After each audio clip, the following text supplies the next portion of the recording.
What's up guys, it's John Reeves Live, and today we're going to be talking about Final Fantasy Origin Stranger of Paradise. It is coming out in just a few short days, and the developers have been leaking a ton of messages on Twitter. Today we're going to be talking about those messages, breaking them down for you, so you don't have to click on the Twitter link and read them yourselves.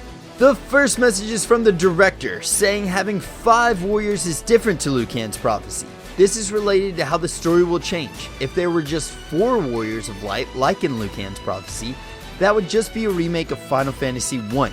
It's these kind of things that show how the story is moving in a different direction.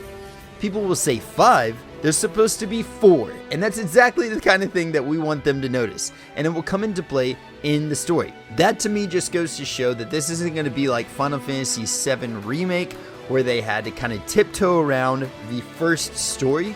This is going to be more of a retelling entirely. So I'm really excited to see what direction they take this in.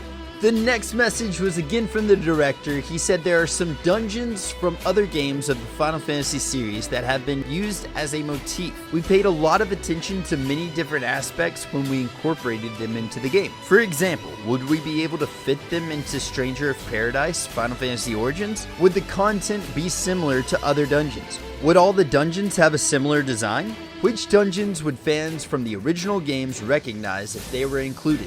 I'm really excited to see if they're going to use some of my favorite dungeons in Final Fantasy 15, even some of Final Fantasy 7 Remake, and also Final Fantasy 14, since there's going to be an online aspect to this game as well too.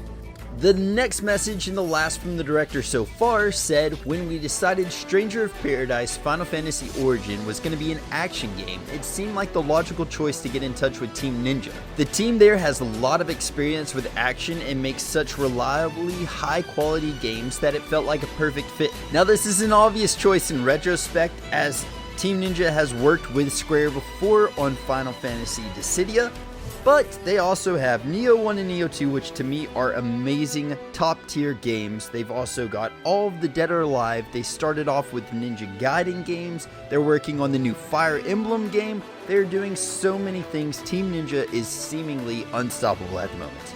Now the last message that we got was from the head of Team Ninja himself.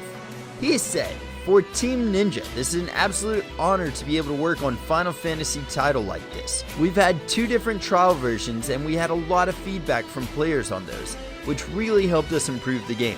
We're working hard to incorporate that feedback into the final game. There will be DLC moving forward, and we'll make sure we stay in tune with what the players have to say when we're working on those as well.